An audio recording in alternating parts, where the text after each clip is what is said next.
Get out of the way! I doubt most people will get that.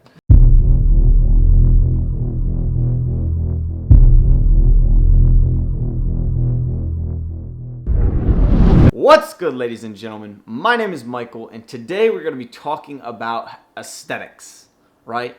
Hopefully by now you realize that measuring your progress solely based on the number on the scale is flawed. And that's because the scale, the number that it gives you, takes into account a lot of factors that you're not necessarily wanting to track. So if your goal, let's say hypothetically, is to gain muscle mass, if you gain fat, you're going to have the illusion that you're gaining muscle. If you're trying to lose fat and you're losing weight, you might be actually losing skeletal muscle mass. And you're giving the illusion, the scale is giving the illusion that you're actually losing more fat. Also things simple as hydration, or did you get a haircut? These small little factors all add up and change the number on the scale. So as far as tracking our health over time, a better way to do it is body fat percentage.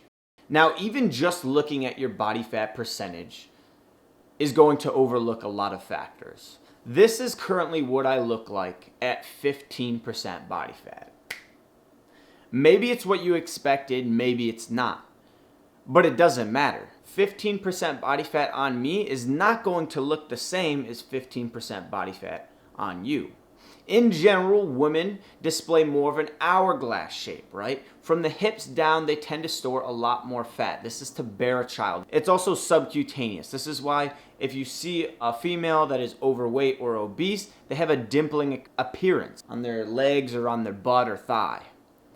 Now, men tend to display more of an android shape, right? It's visceral, it's deep, so it's right by the organs. This is why a lot of older men that are overweight and obese have this beer belly. And if you've ever punched it, it's real hard because the fat is really in there. It's not subcutaneous, it's visceral.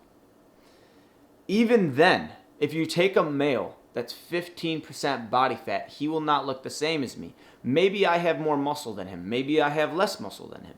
Maybe we have the exact same overall muscle mass, but he has a bigger chest but smaller quads. Maybe he has bigger calves, but smaller shoulders. All these things are going to influence the way he looks. Beyond that, we can talk once again about hydration.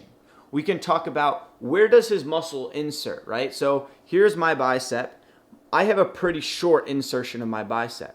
If he has a longer insertion, his bicep is going to appear larger. So we could talk about insertion points, we could talk about hydration. As far as videos and magazine shoots, we can talk about lighting. We could talk about, did I work out before this? Did I do a couple push-ups?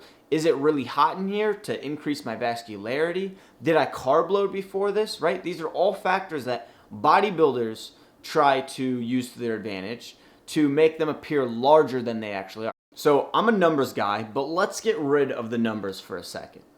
When you look in the mirror, do you like the way you look? Or do you look the other way? How do you feel on a day-to-day basis? Do you feel lethargic? Because if you feel lethargic, I would argue that's not healthy.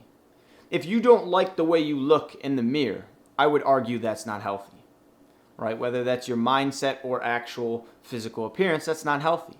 So we have to achieve this balance. A big thing in the fitness community right now is functional training. I want to train for functionality. Let's talk about functional aesthetics for a second.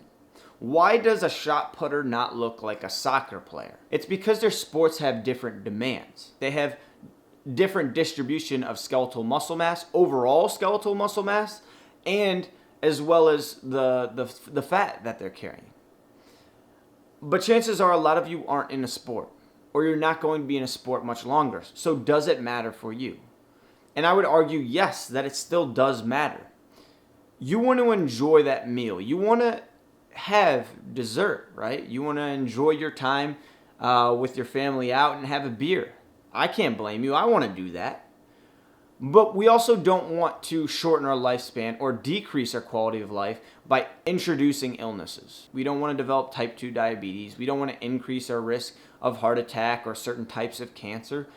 So it's really about achieving this balance. Now I want you to be honest with yourself. Think back for a moment. When were you the happiest with how you looked?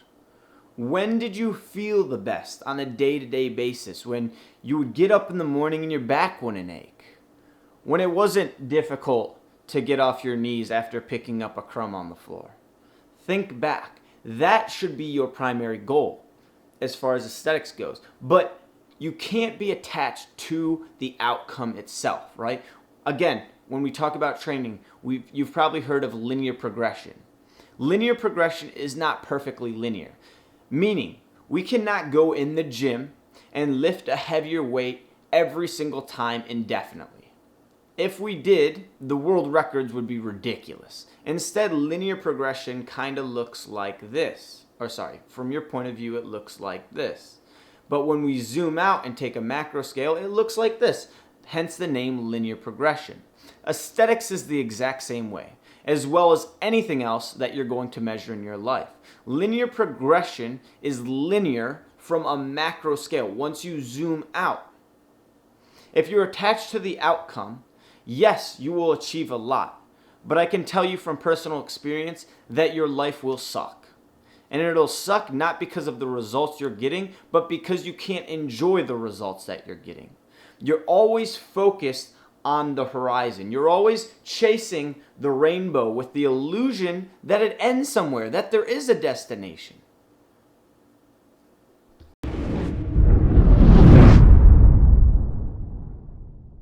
The whole purpose of exercising is to enhance your quality of life so you can enjoy life outside the gym.